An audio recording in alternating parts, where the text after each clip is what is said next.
Okay, good afternoon, everyone.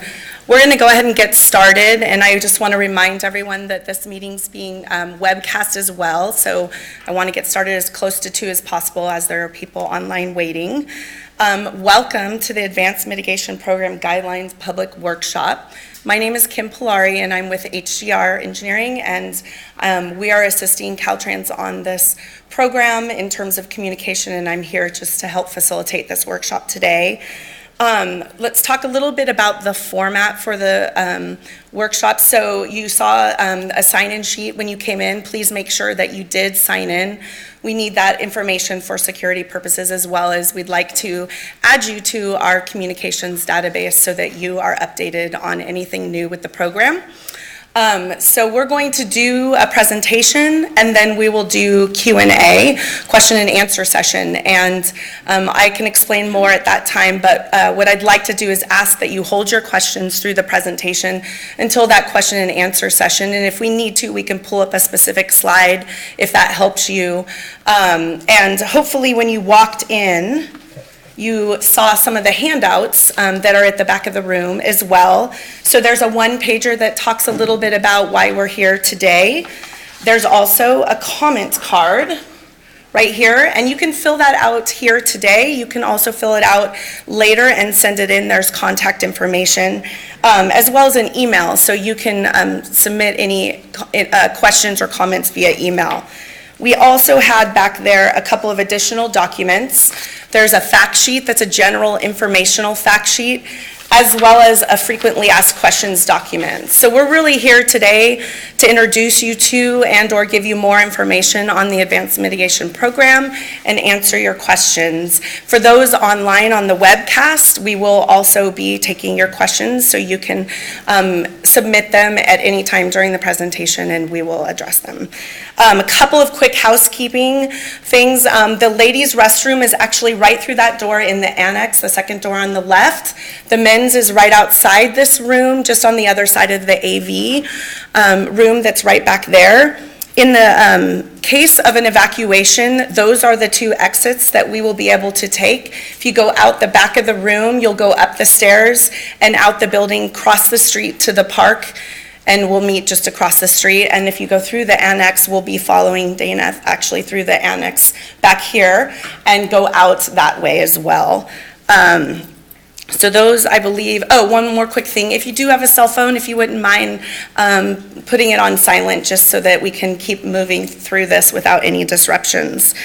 Let's see, I think that was all the housekeeping I had.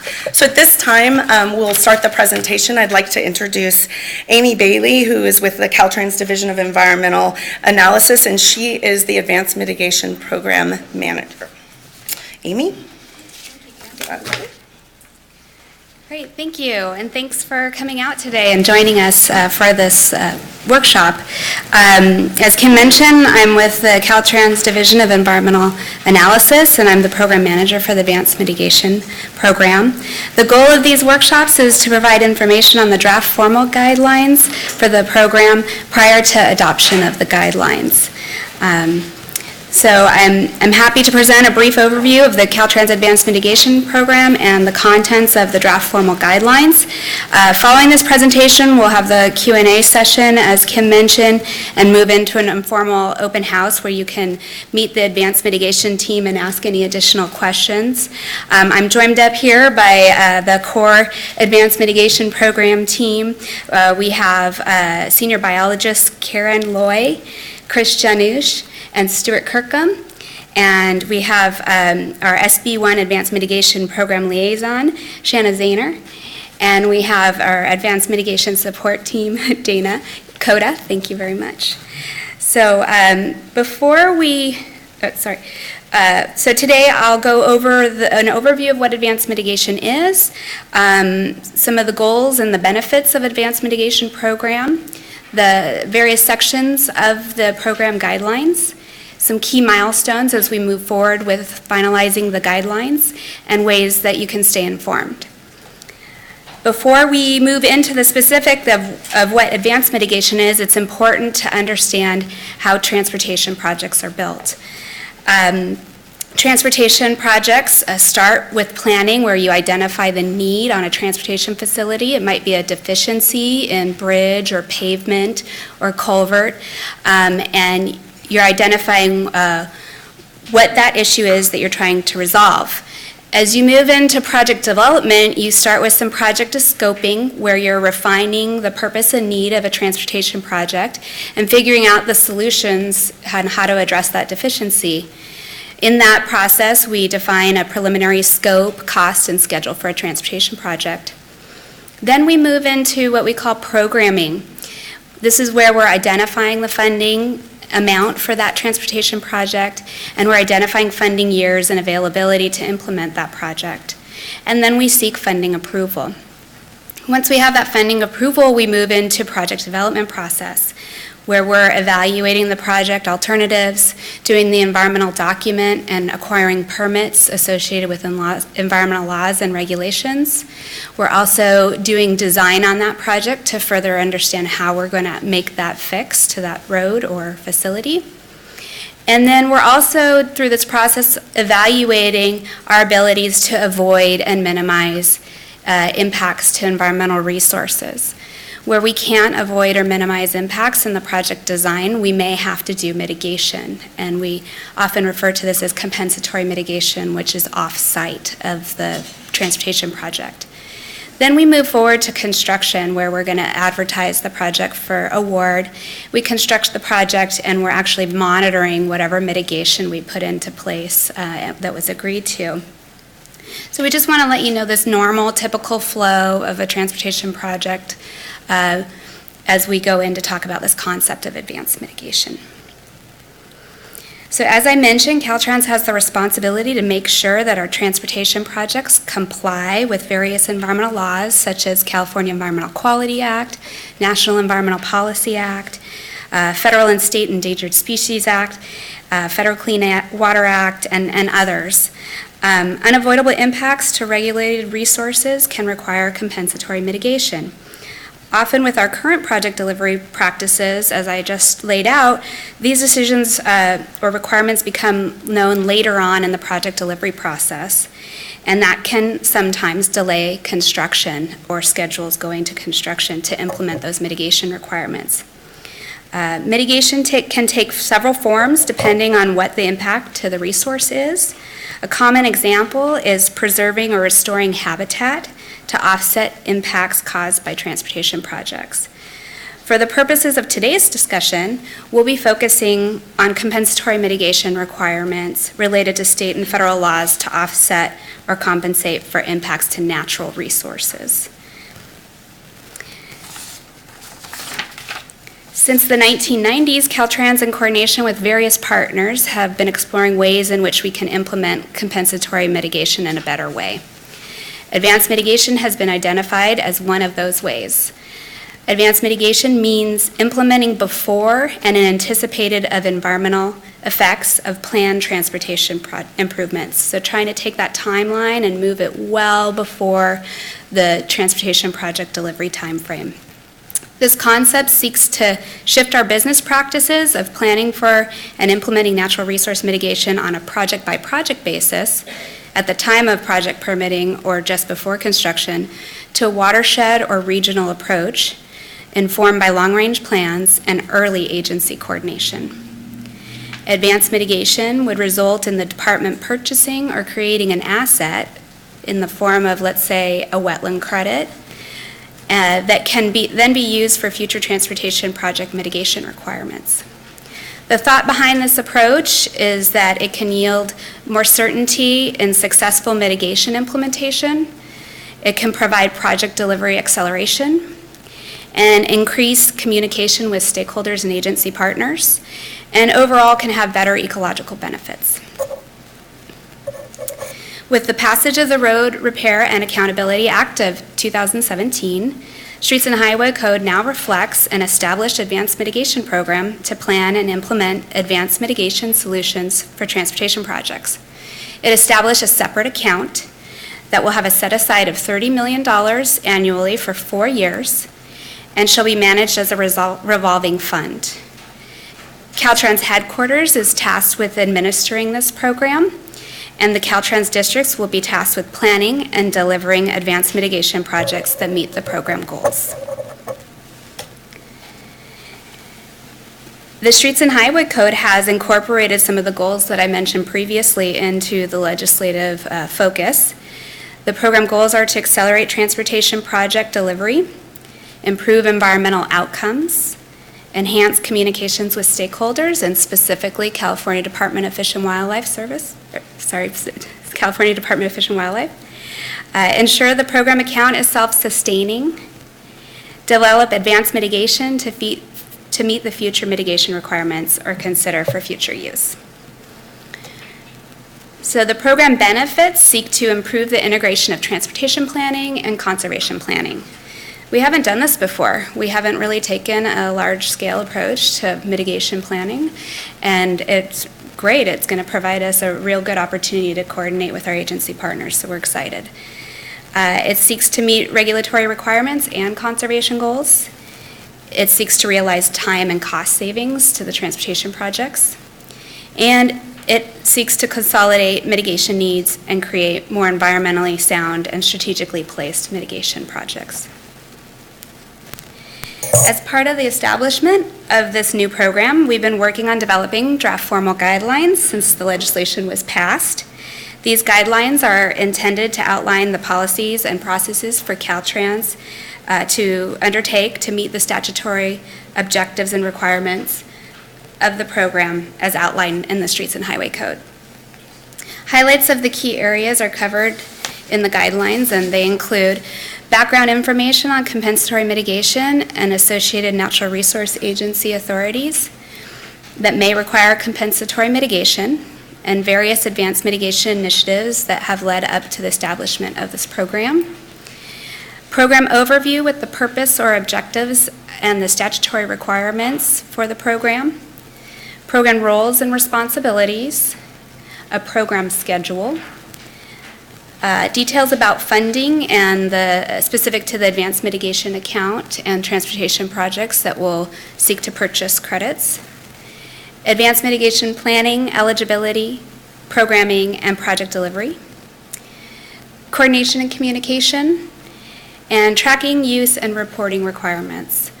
I'll go over some of these areas in more detail now, but know that the document is posted on our advanced mitigation website, so you can feel free to peruse that further after this presentation if you desire. So some basics for the program. Caltrans is tasked with now scoping and delivering advanced mitigation projects. Caltrans transportation projects will use the mitigation developed to meet environmental requirements related to compensatory mitigation. Legislation allows for mitigation developed by this program to be sold to local transportation projects should the program determine that they're available. So that's an authority given to us in the Streets and Highway Code for this program. So here's an illustration of how the program funding will work and the revolving account. As I mentioned in the box 1 here, the advanced mitigation account will have $30 million put into it for 4 years, after which the money will come back in from transportation projects. So I'll walk us through that. So we'll start out with $30 million over the next 4 years. With that money, we can develop scopes for advanced mitigation projects that will seek to meet the needs of our long-range transportation requirements for mitigation. When we develop the credits or values of mitigation, we will wait for a transportation project that is going through its normal transportation project delivery process and permitting to see with the agencies if the advanced mitigation account has available the appropriate mitigation to meet that transportation project's needs. Once that's determined, the transportation project will actually pay the advanced mitigation account to utilize those credits. That will revolve the account, and then the advanced mitigation program can scope additional advanced mitigation projects to go do for future transportation projects again. So it's intended to be self-sustaining over time so that we can recoup the costs associated with developing the advanced mitigation projects to go do more advanced mitigation projects.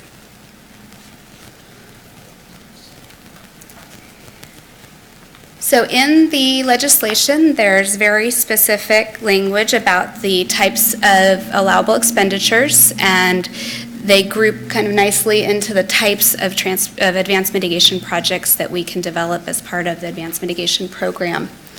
So on the left-hand side is basically the ability to purchase existing mitigation that is either approved as part of a mitigation bank, a conservation bank, or an existing in lieu fee program. We can pay fees to existing natural community conservation plans or habitat conservation plans. And we can purchase credits developed through a mitigation credit agreement established under a California Department of Fish and Wildlife approved regional conservation investment strategy. That's part of a new program that California Department of Fish and Wildlife is tasked with administering, and so I think it can be a great partnership between two agency programs here. So the other category is establishing or creating credits, and we can do that through a Caltrans or contractor established mitigation bank, conservation bank, or an in lieu fee program. So establishing a new one, it doesn't already exist. We can enter into or fund the preparation of a mitigation credit agreement with Cal Fish and Wildlife, or fund the implementation of conservation actions and habitat enhancement to generate credits pursuant to their regional conservation investment strategy program. There's another category where other banking instruments or all of those outlined on the left-hand side are infeasible. We can go ahead and do activities that we've referred to as permittee responsible mitigation, where it's more in line with purchasing right-of-way, restoring it, and then doing long-term management, but it's outside of a conservation bank, in lieu fee program, or a regional conservation investment strategy. Those activities are capped at 25% of the overall budget of the program. Just that last one on the bottom for doing what we're calling permittee responsible mitigation. So I wanted to walk you through a little bit of the planning process that is outlined in the guidelines and that we're planning to do to help support the program and funding decisions. Step one is looking at a statewide needs assessment of our mitigation. So this is long-range planning at a statewide scale. We have a model called the Statewide Advanced Mitigation Needs Assessment that runs a forecast of our long-range transportation plan projects and does a forecast of the mitigation needs based on a GIS tool and forecasting the potential impacts to natural resources. Once we have this information, we intend to work with our districts to focus in and use that information to focus in on a regional scale where we can do a regional advanced mitigation needs assessment, at which time we'll bring in the State Transportation Improvement Program projects as well into this analysis. It will give us a more focused area to analyze and to establish a planning document to share with our partners, our stakeholders, agencies for review. It will include a look at what types of mitigation needs we have in that area, what types of species or habitats will be anticipated to be affected, and also align with conservation priorities and objectives of the various agencies and entities that we should consider as we're starting to scope our advanced mitigation projects for that general area. So that's step 4. The districts would then take this regional advanced mitigation needs assessment planning document, the findings in that consolidates the needs and the conservation outlook for the area, and scope advanced mitigation projects to propose for funding to the program. Caltrans's director has the responsibility for programming decisions associated with the advanced mitigation account.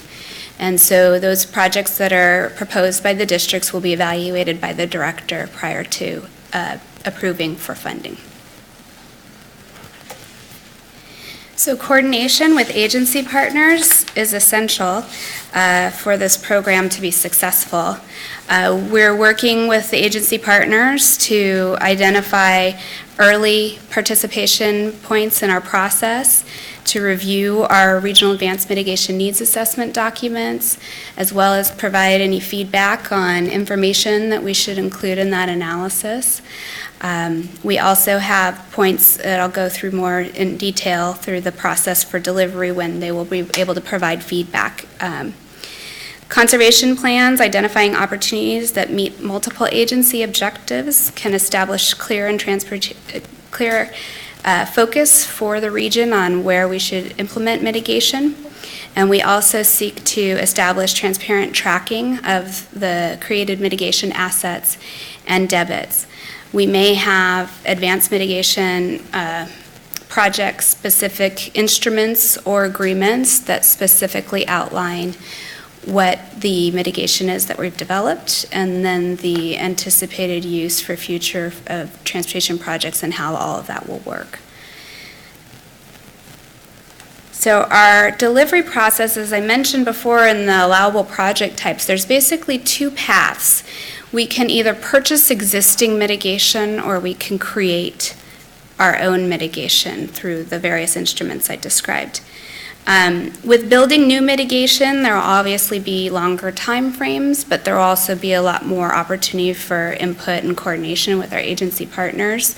If we're seeking to purchase existing mitigation, those would be in the form of existing banks or in lieu fee programs or natural community conservation plans and habitat conservation plans, which have already had quite a lot of agency involvement and approval of those instruments or those plans.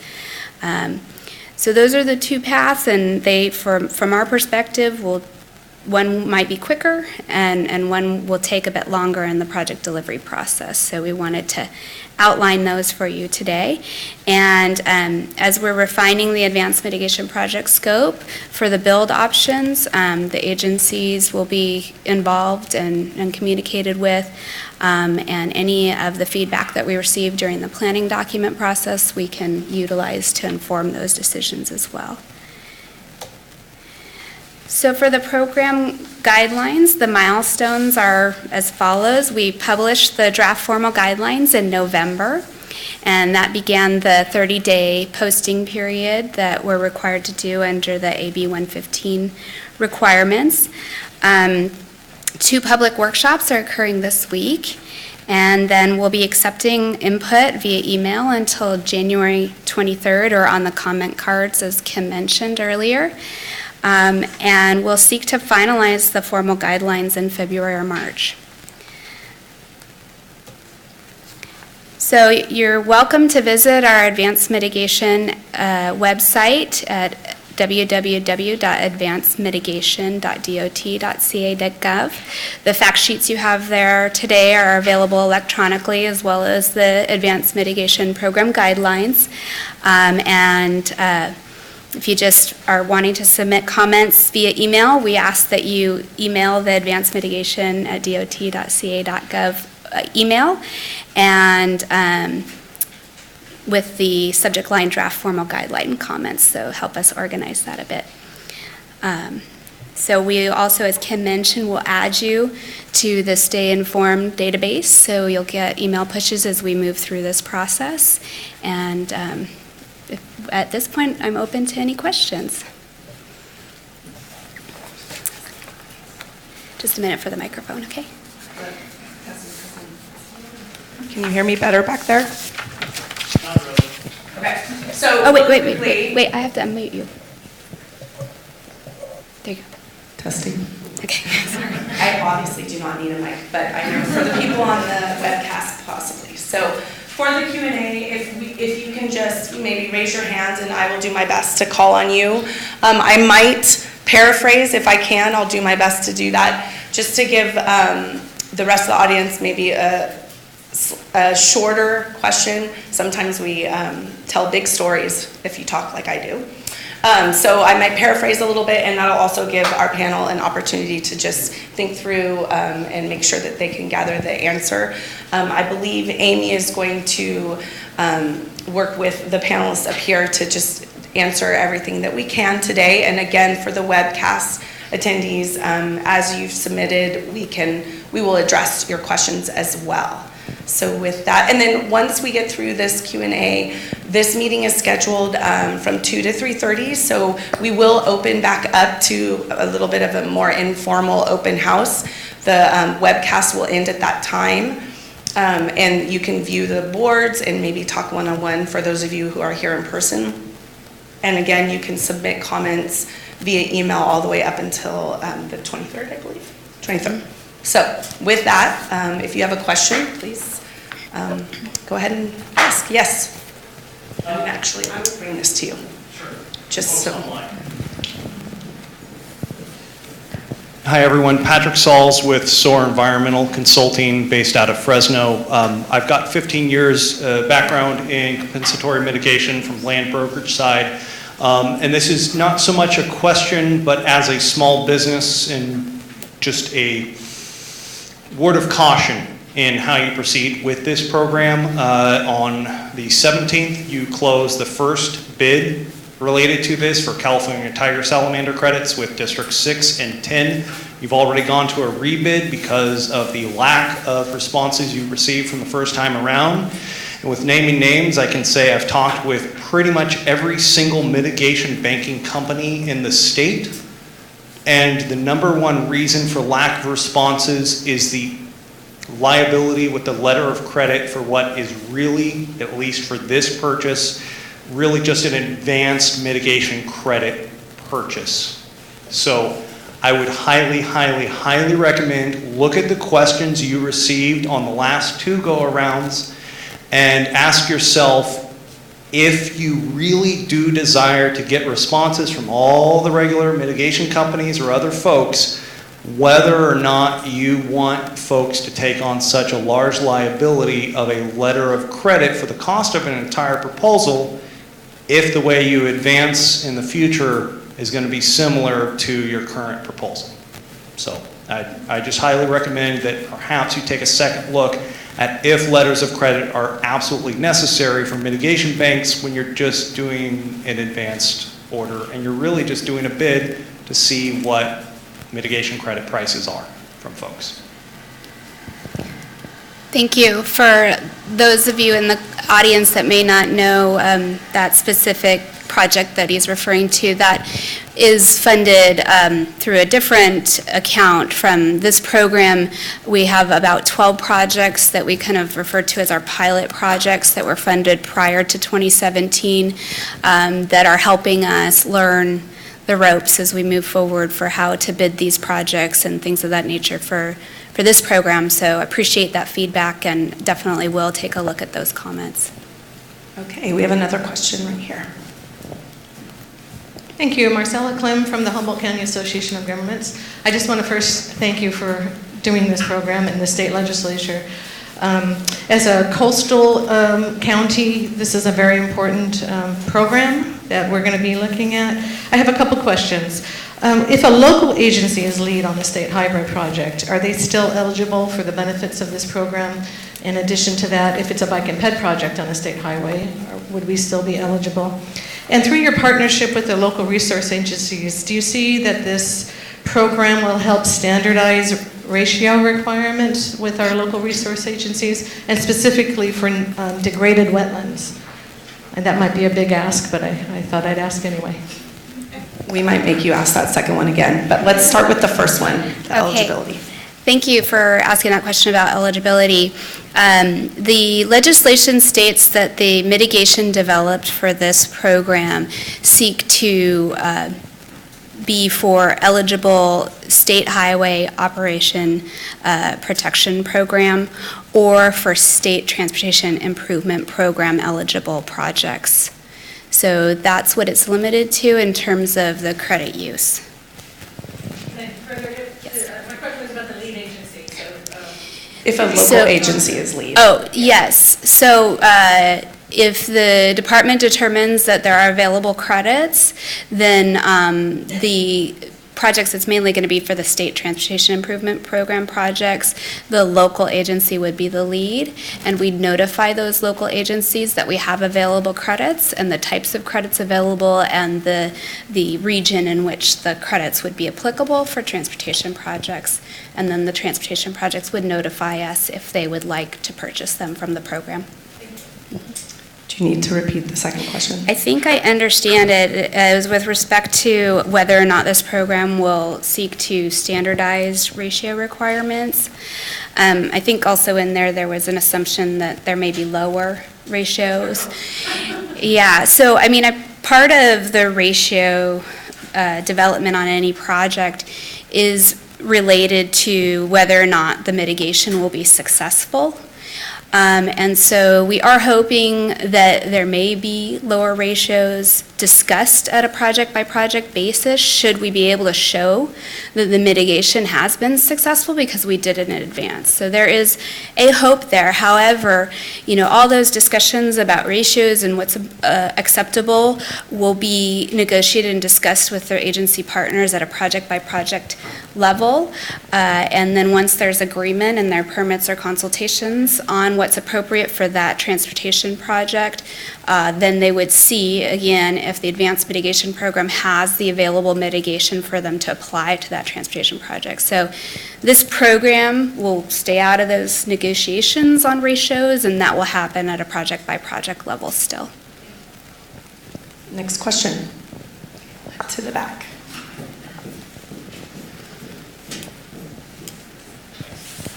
Hi, I'm Sammy Den from Conservation and Strategy Group. What's the status of the statewide advanced mitigation needs and regional advanced mitigation needs assessments?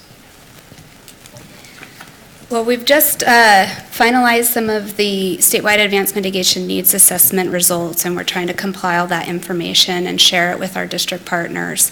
And we've started some visits to the districts to start evaluating that information and try to hone in on some geographic areas of interest to support those regional planning documents. Stuart, did you have anything you wanted to add? I think that's pretty much sums it up. Mm-hmm. And at this point, they're based on the second quarter of the shop tenure book from 17. Yeah, so one new thing that we've done for Caltrans on the whole as a result of SB1 and the efforts with transparency is we've never had a book of projects looking out 10 years before. And so now we do. We have specific projects identified out 10 years. And so what that does with the statewide advanced mitigation needs assessment model is allows us to use specific projects to forecast our mitigation needs. So we are trying to get that package so that we can have some of the results available on the website. And if you have any more specific questions about the model, Stuart would be a great person to chat with at the open house. Karen, did you want to add anything on the regional? Okay, so that's where we are. Do you have an estimate of timing, when that would be available or otherwise? Timing of when it would be available. Of the statewide advanced mitigation needs assessment? I don't know. We're hoping in the next few months that we can have something posted on the website. Yeah. Okay, I'll get to you in 1 second, sir. Yeah, hi, Mike Vondergeest with ICF. My question was, would this program also cover what we would typically call temporary impacts, during construction, maybe vegetation clearing and then having to reestablish that habitat? No, it is not intended to cover that. So if a project has temporary impacts, let's say for an access road or something like that down to a creek, we would still seek to replant that area once we finish construction. Okay. My name is Jeff Matthews. I'm with Westerville Ecological Services. I'll apologize in advance if this sounds a little wonky, but your 10-year plan, is that basically your shop plan and then your needs assessment based upon the shop? So what I heard today was STIP projects are actually going to be able to take advantage of the program. So this is an indication where you've based your needs on the STIP, you've bought credits in advance, and now if a STIP project needs those credits, they can come to the program and get them. Am I understanding that correctly? One quite adjustment for the Regional Advanced Mitigation Needs Assessment document. Once we find our focus area for planning, we will discuss both STIP and SHOP projects in that planning document, which will inform how we scope our advanced mitigation projects. But then once the mitigation is developed, both STIP and SHOP projects can utilize the mitigation that's developed. Okay, so then the second part is, so a STIP project will still have the option to go out to an RFP to get their mitigation credits as they currently do? Right, that is a really good point. This business practice of advanced mitigation will not cover all of the department's mitigation needs. So depending on how far we can go with $120 million in different areas of the state, the whole state won't have coverage for mitigation. So some instances will utilize advanced mitigation if it's available, and other instances we'll be doing our typical mitigation delivery.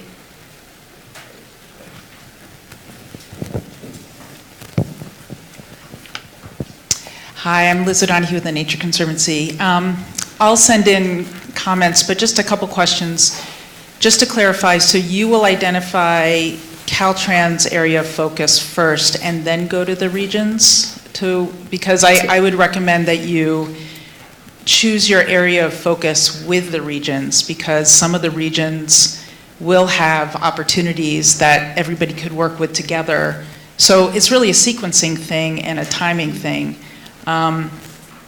Just asking if you would consider doing this together up front, and then with the regions choosing which areas have the best opportunity to take advantage. And then I'll have a separate question about conservation priorities. Okay, so thank you for that comment. And but just to clarify, so that yes, you're now you're planning correct. on just, okay. Yes, so, I mean, there's some reasons for that. The availability of the data for the STIP project is sometimes unknown, as well as the programming timeframe, and so we felt this was the best approach to utilize the SHOP to then hone in, and then we'll pull in the STIP data from that area. So. And then just urge you to be, so in the guidelines it mentions SB1, but there's also SB 103. And so there's some clarifications or some things left out, I think, with in the guidelines, that just to be consistent with the two laws would be really important. Also in the conservation priorities, I noticed that there wasn't a nod towards those conservation priorities that are identified by regional agencies or by conservation organizations that are commonly known as established regional priorities. Mm-hmm. And so it seemed a little insular about just talking with CDFW. I love CDFW, Shannon, by the way. So it's not just about that, but I think there's a whole lot of other resources and organizations and stakeholders that can be pulled in that gives a lot more local context and also would allow land trusts and special districts, parks and open space districts, and other local governments, including COGS, to really advance their goals. So I would urge you to really look beyond what's in the guidelines. And to that end, I think your definition of stakeholder is pretty limited. As I read it, the definition of stakeholder is just somebody who is interested in an advanced mitigation project. And I think there's probably stakeholders and others who are interested in the overall planning approach, as well as the program, and not just when it comes down to one advanced mitigation project. That seems to be kind of at the end of the process. But I would urge you to redefine the definition of project or stakeholder, which I do think is probably based on the definition of stakeholder for the rest of Caltrans, like a transportation project, and I think this is a little different. So, and I'll have other things to suggest, but. Okay. Thank you for those suggestions. On the note of looking further or beyond the Resource Agency conservation priorities, we definitely intend to do that. As part of our Regional Advanced Mitigation Needs Assessment documentation, we're going to be pulling information that's available for all types of draft or final conservation planning documents, and that may include land management documents as well as nonprofit organizations that have conservation priorities identified in the area. So through the Regional Advanced Mitigation Needs Assessment, those parties that are interested will be notified, and we'll have a dialogue through a comment process on that planning document, so we seek to engage those partners as well. So. Hi, Kenneth Cow with the Metropolitan Transportation Commission. I have two questions. One, I was kind of building off of Marcella's comment about projects that might not be in the shop that are sponsored by regional or local transportation agencies that are in the STIP. I would also maybe point to that now the STIP has a APDE, the Advanced Project Delivery element, which does look further out into the future in terms of which projects might be funded through the STIP. So I would argue that that is also another resource that you can look at to bring in some of the the STIP needs. Because I think it would be beneficial for local and regional transportation agencies to also be able to access those credits when they are available, and not just for shop projects. And then my second question, I guess, or comment is related to the law and what the guidelines allow for. I see in the law, it does say that the preparation of regional conservation assessments and regional conservation investment strategies are an eligible expense, and I was curious if that was something that is being considered for inclusion in these guidelines. You're correct. They are an allowable expense. We are cognizant that we need to recoup the price of planning if we pay for it out of the account in the credits charged. So we have had some dialogue internally about seeking to keep as much of the money from the advanced mitigation account focused on more capital expenditures that we could then assign a credit value to. With that being said, we will be looking at whether or not the project scopes would require an RCIS based on the impacts that they're anticipating for those areas, and we'll evaluate those funding options as we go through that planning process. We also believe we do have some room for funding some other SB1 programs through our planning division. So we're going to just coordinate and work with them on the best way to fund those types of plans or strategies.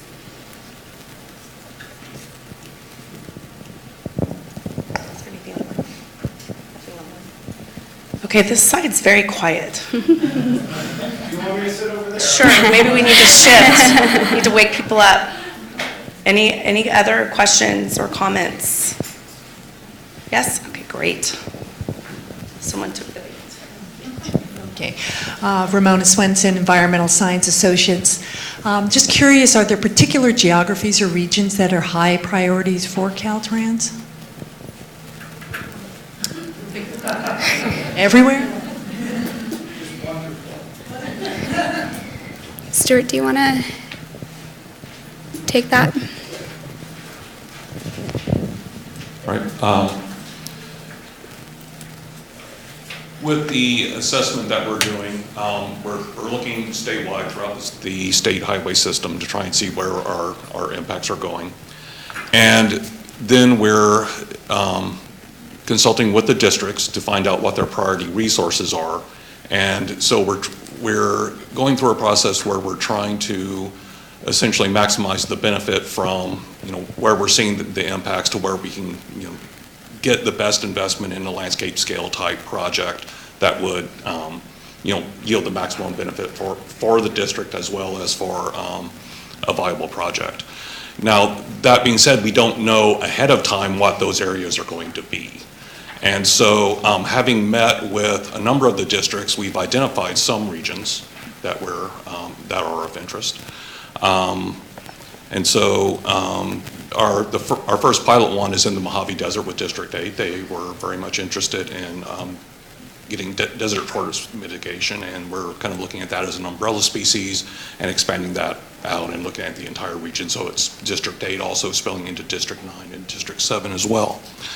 And so, I mean, that's kind of our process, but in terms of if we already have a schedule ahead of time of what we have our priorities, we don't know that yet until we, see the forecast of our impacts and then consult the districts too in terms of what they need. Does that help?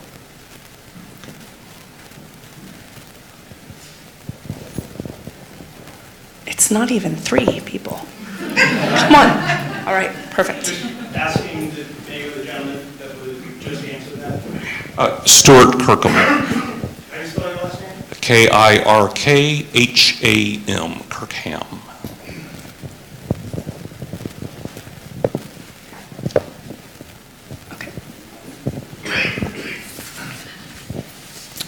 If the program does create credits, would they be selling only to like roadway projects, or would there be selling to also like airports or ferry improvements or those kind of transportation projects? It's any projects that would be eligible for the state transportation improvement program funding, or the internal shop funding, which is more the road maintenance, maintenance of our existing facilities. So I'm not sure of all those details. We may need to follow up with programming to give you a list of what the STIP eligible programs include. I know there's lots of different funding sources for different types of transportation, so we may need to follow up with you on that.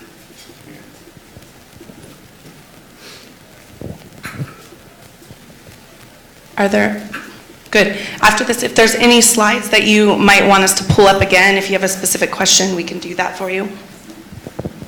I'm wondering about mitigation credits. If you, after you establish the credits, are you going to be able to use them for areas that are outside of the district that they're in, or is it based on, if you have a habitat type or some sort of important element and you need to go very far away from the need, is there going to be some sort of considerations there? As we move forward with the advanced mitigation projects, we're going to be working under the existing regulations associated with conservation banking agreements or in lieu fee programs or mitigation banks, as well as the regional conservation investment strategies mitigation credit agreement regulations. So we're envisioning that we will either have an instrument established that identifies the service area for those credits and what type, and then similarly, as the mitigation credit agreement guidelines come out with Cal Fish and Wildlife, we'll know their procedures there as well. So we'll be following that. And for agency partners that don't have very specific regulations or programs in terms of how they define mitigation credits, we will be having advanced mitigation project-specific agreements to outline the terms of what that mitigation we've developed is, for what resource types, and the service area for future application. So it may not be a district boundary, it may be a watershed or another ecological boundary.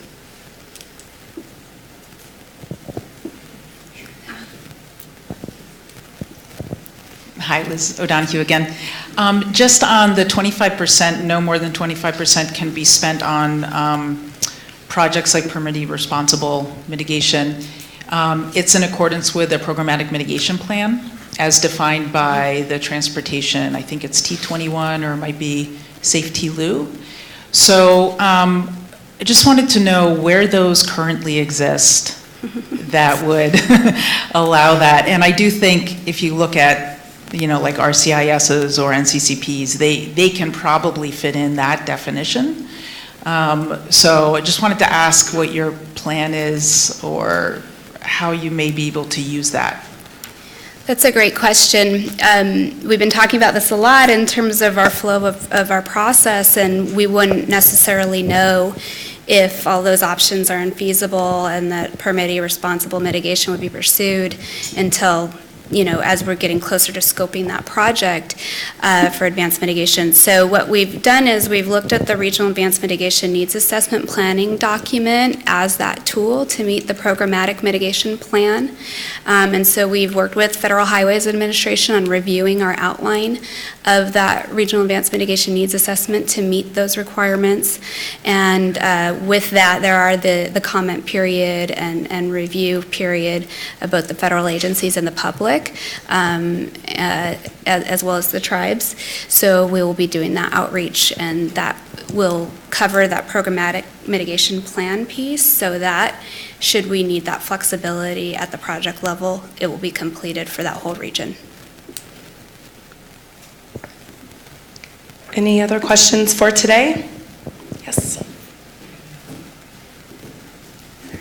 I was wondering if you had considered any kind of co-benefits or synergies with looking at urban mitigation, ecosystem services, carbon sequestration, those kind of climate adaptation planning, that this could fit in and maybe deliver enhanced benefits.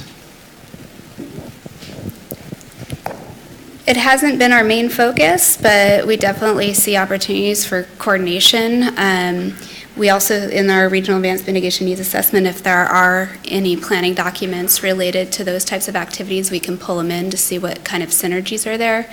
I think it's something for us to keep on our radar in terms of what kind of mitigation agreements for those types of activities may reveal themselves in the future. So we'll seek to continue to coordinate with our internal programs if that ends up being a focus. Okay, we do have a couple online questions, so we'll see if we can address those. All right. The first one is from Kathleen O'Neill from the Habitat Institute. And I'm just going to read her email. And it says, "No may concern, I'm Kathleen O'Neill of the Habitat Institute. Below in bold is one significant question that needs to be addressed in today's webinar. One, what consistent method, which is the best available science and can be used across the entire state of California, that addresses species, habitats, and functions, underlined, and meets the mitigation metric defined in AB 2087 and CDFW's RCIS program?" And then what they note says, "Please note you need a consistent approach so that a trade-off analysis can be done from what is being impacted to what is being mitigated, which is currently not being done from a habitat quality or function perspective, but only from an acre standpoint. To our knowledge, there is only one methodology that has been recently approved for the state by the Corps of Engineers National Ecosystem Center of Expertise, called the Combined Habitat Assessment Protocols, or CHAP. CHAP is the only qualified system for assessing habitat value in North America. The science currently has received 5 approvals from the U.S. Army Corps of Engineers, and its single species accounting method was implemented for the delisting of the first listed fish species in U.S. history. Look forward to joining you today. Thank you. And so a bit of full disclosure, I've seen this, but the Habitat Institute is the proprietor of the CHAP method, which was not in the email. And so just kind of as a quick response to this, with this methodology, I think I would need to see more information about it than what's presented in the email. But it mentions going to looking at the functions level and looking at trade-offs between the actual project impacts as well as the mitigation project. At that point, we're getting into analyzing actual transportation project impacts. We're looking at actual implementation of mitigation projects. That's something that's occurring much later in the process. It's not something that is part of our planning process, which is being done at a very general level. And so the transportation projects would already have to be kind of going into their CEQA process, doing their environmental analysis. Likewise with the mitigation projects, they would need to be implemented. They would need to have been programmed and getting their implementation to kind of get to that level. And that is something that will be implemented at the district level. And so that being said, that there would be the possibility that the districts could, use this methodology if they so chose, but it would also potentially have to be something that would have to be bid out. And since it is proprietary. And that's about the main response I have for that. Anything you want to add?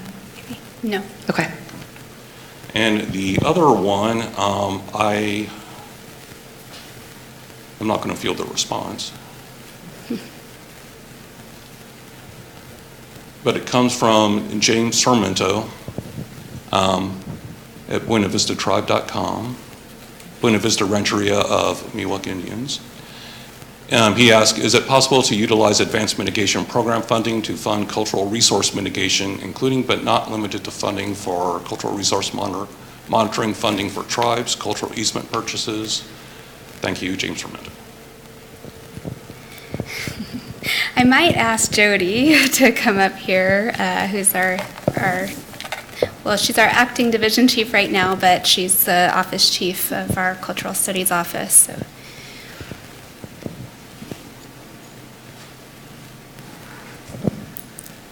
All right. What I can say is we are looking at the potential for using the advanced mitigation program for cultural resources if there's going to be an easement, but it will not go towards monitoring or paying for monitoring or anything along those lines. Is that what she was? Could you read the question again?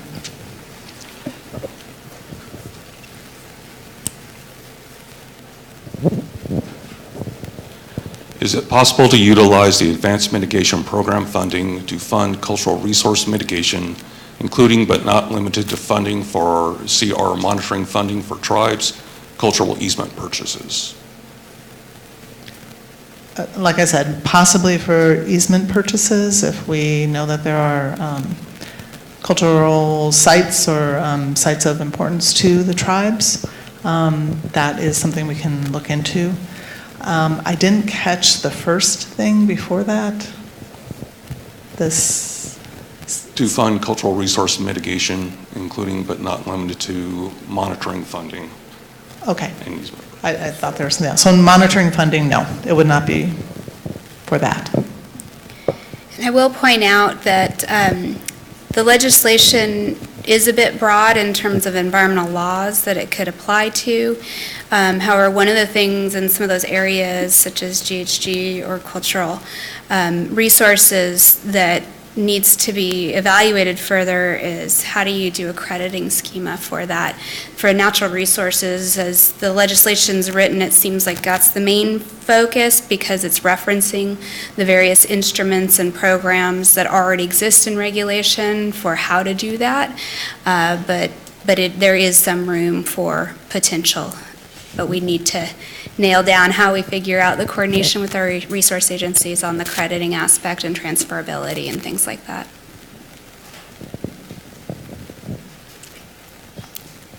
Any other questions in the live audience? No? Any more online? Okay, so with that, we will open it up to open house. We will be here for another 30 minutes. Thank you for those of you who joined us online. We really appreciate your time today. Thank you.